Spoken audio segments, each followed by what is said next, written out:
जय मसीह की आप सबको। आज मैं पवित्र आत्मा के साथ समय बिता रहा था और एक बहुत खास चीज़ पवित्र आत्मा ने मेरी आत्मा में डाली। जब एक मसीह नया जन्मता है, उसके जीवन में परमेश्वर का अनुग्रह एक खास तरीके से दिखाई देता है। बहुत सारे गवाहियाँ आ जाती है, वो प्रार्थना करता है, उसे जवाब मिलता है। बट देखते ही देखते एक ऐसा समय आता है जब अचानक से लगता है कि कहाँ गए वो जवाब। शुरुआत में तो बहुत जल्दी प्रार्थना के जवाब मिल रहे थे, अब उतने जल्दी प्रार्थना के जवाब नहीं मिल रहे। एंड इस वक्त बहुत से लोग हताश हो जाते हैं या तो इस वक्त को पार नहीं कर पाते। क्या होता है? देखिए, जब आप मसीह में नए जन्मते हैं, आप परमेश्वर के राज्य में नए जन्मे हैं, आप एक शिशु है। परंतु शिशु अवस्था कोई एक परमानेंट अवस्था नहीं है। एक समय आता है जब परमेश्वर आपसे एक्सपेक्ट करता है, एक पिता की तरह एक्सपेक्ट करता है कि आप राज्य के सिद्धांतों को जानो, समझो, आत्मिक बातों को सीखो और उनके ऊपर चलना सीखो, ताकि आपके जीवन में जो प्रार्थना के जवाब हो वो कोई सिर्फ अनुग्रह के वजह से ना हो, वो वचन के ऊपर खड़े होने की वजह से हो, ताकि आप वाकई में अपने जो विरासत है वो अपने विरासत को जी पाओ, उस विरासत का इस्तेमाल कर पाओ हर एक दिन। प्रॉब्लम क्या है? प्रॉब्लम ये है कि आत्मिक स्तर में किस तरीके से ग्रहण करना है। बहुत से लोग ये नहीं जानते कि प्रार्थना के जवाब को किस तरीके से ग्रहण करना है। बहुत से लोग प्रार्थना करते हैं और सही तरीके से प्रार्थना करते हैं, और प्रॉब्लम ये नहीं कि वो कम प्रार्थना कर रहे हैं, वो निरंतर प्रार्थना कर रहे हैं। उनको अगर बताया जाए इस तरीके से प्रार्थना कीजिए, ये कीजिए, प्रार्थना में वो प्रॉब्लम नहीं है। प्रॉब्लम किस में है? ग्रहण करने के लिए। प्रार्थना करना एक हिस्सा है और ग्रहण करना और एक हिस्सा है, और दोनों हिस्सा परमेश्वर के वचन में हमारे लिए स्पष्ट किए गए हैं। प्रार्थना करना और ग्रहण करना। जब हम प्रार्थना करते हैं, हम यीशु के नाम में प्रार्थना करते हैं, विश्वास के साथ प्रार्थना करते हैं। फिर जब हमने प्रार्थना कर दिया, हमें क्या करना होता है? बहुत से लोग यहाँ तक सही चलेंगे, उन्होंने विश्वास से प्रार्थना किया, उन्होंने यीशु के नाम में प्रार्थना किया, सही तरीके से वचन के अनुसार प्रार्थना किया, बट इसके आगे क्या? इसके आगे क्या? इसके बाद, प्रार्थना करने के बाद आपको ग्रहण भी करना है। एक स्क्रिप्चर है जो मैं आप सबके सामने रखना चाहता हूँ। मरकुस की पुस्तक 11:24। Book of mark 11:24। मैं अपने बाइबल को खोल रहा हूँ और ये कहता है, Therefore I say unto you, what things soever ye desire, when ye pray, believe that ye receive them, and ye shall have them. क्या कह रहा है? कि जब तुम कुछ भी प्रार्थना क्यों ना करो, believe that ye receive them, ये विश्वास रखो कि तुम्हें ये मिल चुका है, and ye shall have them, और तुम्हें ये मिल जाएगा। मतलब जिस वक्त हम प्रार्थना करते हैं, उसी वक्त उसका जवाब परमेश्वर दे देता है। बट हमारी क्या जिम्मेदारी है? हमारी ये जिम्मेदारी है कि जिस वक्त हमने प्रार्थना किया, उसी वक्त इस बात को मान लेना कि वो ऑलरेडी हो चुका है। कोई भी विषय वस्तु क्यों ना हो, उसी वक्त मान लेना कि ये हो चुका है। Praise God. मैं एक एग्जाम्पल देना चाहता हूँ। मान लो आप परमेश्वर के सामने जाते हो और आप परमेश्वर से माफ़ी मांगते हो। जब आपने परमेश्वर से माफ़ी मांगी, उस वक्त आपको माफ़ कर दिया गया। जब परमेश्वर माफ करता है वो इस तरीके से माफ करता है जैसे कि वो उस गलत कार्य के बारे में भूल चुका है। वो पुराने पाप को धो देता है। बाइबल दिखाती है कि तुम्हारे पाप कितने भी धब्बे के साथ भरे क्यों ना हो, उन सब को धो देता है। तुम स्नो की तरह वाइट हो जाते हो, ये वचन कहता है। तो फिर जब परमेश्वर ने आपके पाप धो दिए, जब आप अगले बार परमेश्वर के सामने जाते हो, उसी पुराने पाप के बारे में बात करते हुए आप प्रार्थना में बैठे हो, उसी पुराने पाप के बारे में बात करते हुए, ओ प्रभु मैंने 3 दिन पहले ये चीज़ें की थी, ये आप कह रहे हो। बट जब परमेश्वर जो आपका पिता है, जिसने यीशु मसीह को आपके स्थान में भेजा और यीशु ने आपके पाप ले लिए, आपके पाप समाप्त कर दिए, परमेश्वर के नज़र में वो ख़त्म हो चुका है। आप उस पुराने पाप के बारे में बड़बड़ा रहे हो, बट परमेश्वर के नज़र में वो एग्जिस्ट ही नहीं कर रहा, तो वो जान ही नहीं रहा था कि आप क्या बोलना चाह रहे हो। और उसका असर क्या होता है? उसका असर ये होता है कि शैतान उस मौके का फ़ायदा उठाकर आपके विश्वास को तोड़ता है। वो कहता है कि नहीं, आप पाप से भरे हुए हो, आपको ये नहीं करना चाहिए, etcetera etcetera. Praise God, praise God. इस बात को ध्यान दीजिए आप, परमेश्वर जो है वो अपने वचन के अनुसार चलता है। उसका वचन ही वो है। बहुत बार प्रॉब्लम ये नहीं होता कि एक व्यक्ति पाप कर रहा है, प्रॉब्लम ये होता है कि वो व्यक्ति पाप की चेतना में है। क्योंकि जब एक व्यक्ति उस सत्यनिष्ठ, उस परमेश्वर के स्वभाव के बारे में चिंतन करेगा जो मसीह यीशु में उसे मिला है, जब एक व्यक्ति उस सत्यनिष्ठा के स्वभाव के बारे में सोचेगा जो मसीह यीशु में उसे एक मुफ्त तोहफे में मिला है, तब वो उस सत्यनिष्ठ जीवन को जी पाएगा।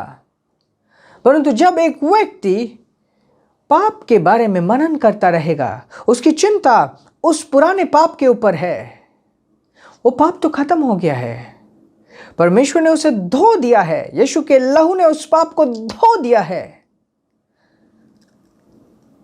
वो सिर्फ मनन में है। जब एक व्यक्ति उस तरीके से उस पाप के बारे में मनन करते रहता है, तो क्या होता है, वो दोबारा उस पाप को करना उसके लिए स्वाभाविक हो जा रहा है, क्योंकि उसकी आत्मा में उस पुराने पाप के बारे में विचार रहते हैं। तो ये विश्वास के साथ किस तरीके से जुड़ा हुआ है? ध्यान दीजिए, विश्वास एक आत्मिक सिद्धांत है। जब आपने किसी विषय के ऊपर प्रार्थना किया यीशु के नाम में, आत्मिक स्तर में उसी वक्त वो हो गया। आत्मिक स्तर में उसी वक्त वो उस प्रार्थना का जवाब मिल गया। नेक्स्ट क्या है? आपको विश्वास करना कि वो हो गया है। ये विश्वास बहुत इंपॉर्टेंट है ना। इब्रानियों के 11:6 दिखाती है कि विश्वास के बगैर आप परमेश्वर को प्रसन्न नहीं कर सकते। हाँ, ये सच है, प्रेम सबसे बड़ा है, बट प्रेम के बारे में ऐसा नहीं लिखा गया कि प्रेम के बगैर तुम परमेश्वर को प्रसन्न नहीं कर सकते, बट विश्वास के बगैर लिखा गया है कि विश्वास के बगैर तुम परमेश्वर को प्रसन्न नहीं कर सकते। हालांकि आप एक अनजाने व्यक्ति से प्रेम भी कैसे करोगे बिना विश्वास किए?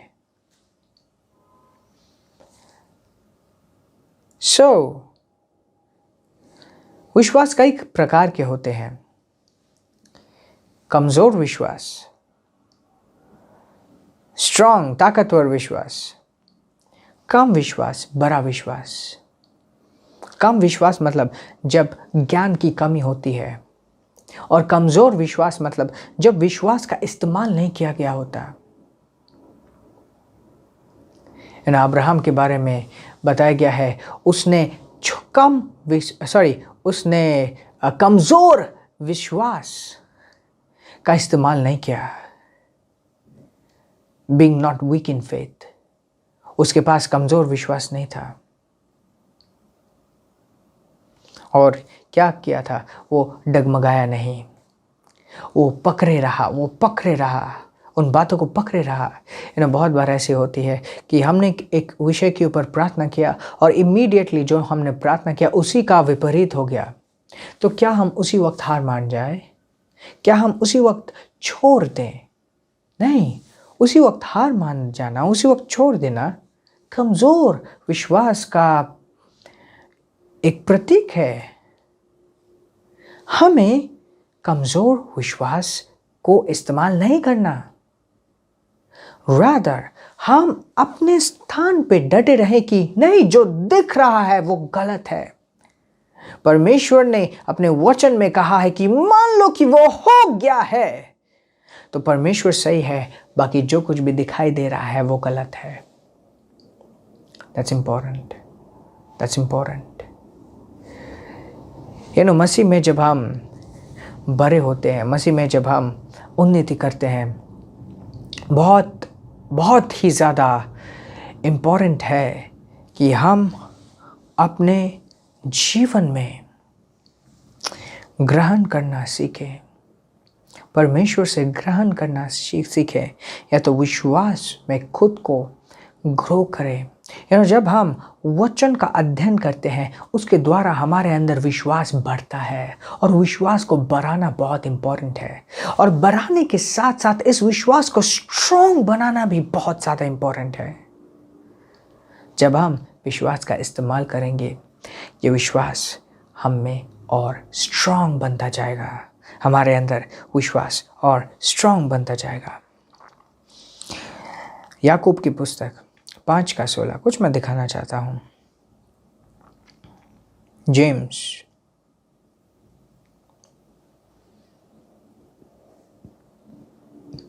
ये कहते, confess your faults one to another and pray one for another that ye may be healed, for effectual fervent prayer of a righteous man availeth much।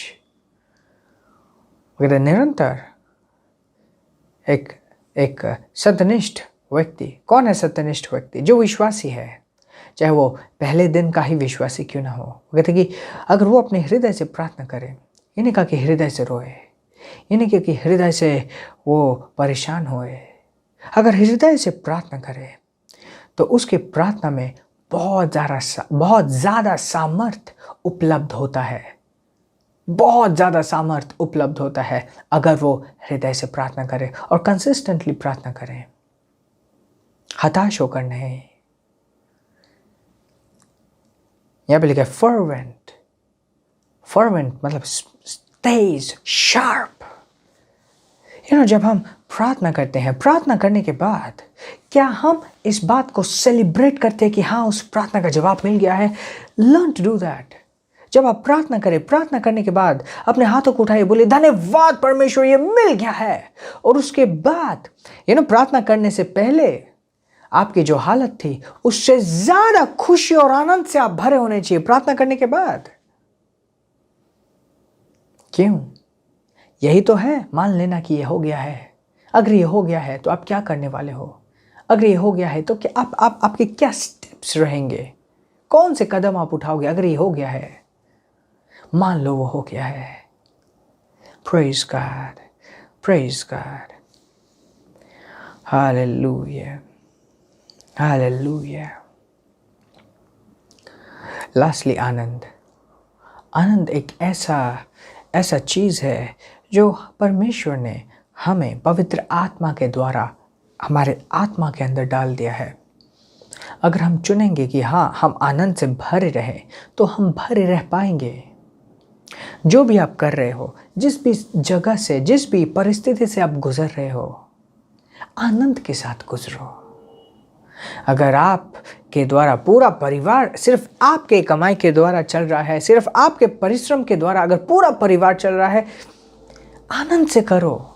अगर आपके द्वारा सिर्फ आपका परिवार नहीं, 10 और लोग आपके ऊपर डिपेंडेंट है, डू दैट हैप्पीली, आनंद के साथ कीजिए। जब आप कुछ भी चीज आनंद के साथ करते हैं, परमेश्वर की सामर्थ आपके जीवन में कार्य करती है। आनंद के साथ अगर कोई 10 लोगों के लिए करे, परमेश्वर उसके सामर्थ को बढ़ा देता है, वो 15 लोग के लिए कर पाता है। जिस परिस्थिति में भी आप रहो, वचन तो इतना भी कहता है कि अगर आप नाना प्रकार के परेशानियों से गुजरो, उस वक्त भी आनंद का बात समझो। एक एक चुनौती को आनंद की तरह लो कि नहीं, ये आनंद की बात है, टेक इट दैट वे। विश्वास के द्वारा आप कर पाओगे, और विश्वास का बीज आपके अंदर है। जिस दिन आप मसीह यीशु में नए जन्म में थे, आपके अंदर वो विश्वास डाल दिया गया था। Of course, yes, praise God, praise God. मैं आशा करता हूँ बहुत सारी चीज़ें हमने इस छोटे समय में सीखा है। देरी ना कीजिए। अपने जीवन में अगर आप इतने दिन रो रहे थे, परेशान थे, आज आप कहिए कि नहीं और नहीं। इतने दिन अगर आप आनंद में नहीं जी रहे थे, तो बोलिए नहीं, आज नहीं, आज नहीं। परमेश्वर की सामर्थ उपलब्ध है। किसी भी परेशानी को, किसी भी चिंता को अपने ऊपर हावी ना होने दिए, क्योंकि विश्वास और परेशानी एक साथ काम नहीं करती। अगर आप परेशान होगे, आप विश्वास नहीं कर पाओगे। Praise God, praise God, hallelujah. आत्मिक जीवन सच्चा जीवन है। शारीरिक सच्चाइयाँ, ये जो फैक्ट्स हैं, हम इन फैक्ट्स को ये नहीं कहते कि ये नहीं है, बट हम इनके द्वारा अपने जीवन को जीने से इनकार करते हैं कि ये जो शरीर के जो फैक्ट्स हैं, ये जो सर्कमस्टांसेस हैं, ये जो परिस्थितियां हैं, वो आपके ऊपर राज नहीं कर सकती। उनके ऊपर आप जीत सकते हैं आत्मिक स्तर में जीते हुए। जीवन आत्मिक है, जीवन आत्मिक है। Praise God. आइए मैं आप सबके लिए प्रार्थना करता हूँ। धन्यवाद परमेश्वर यीशु के नाम में उस भाई और बहन के लिए जो मेरी आवाज़ को इस वक्त सुन रहा है या सुन रही है। यीशु के नाम में मैं घोषणा करता हूँ कि ये अपने जीवन में विश्वास के नए स्तर में पहुँचते हैं, और यीशु के नाम में मैं घोषणा करता हूँ एक संपूर्ण समाधान इनके जीवन में आता है। ये किसी भी वक्त हताश नहीं होते, परंतु तेरे आत्मा के द्वारा ये बढ़ाए जाते हैं यीशु के नाम में। हालेलुया। आशीषित रहें, आगे बढ़ते रहें। Praise God.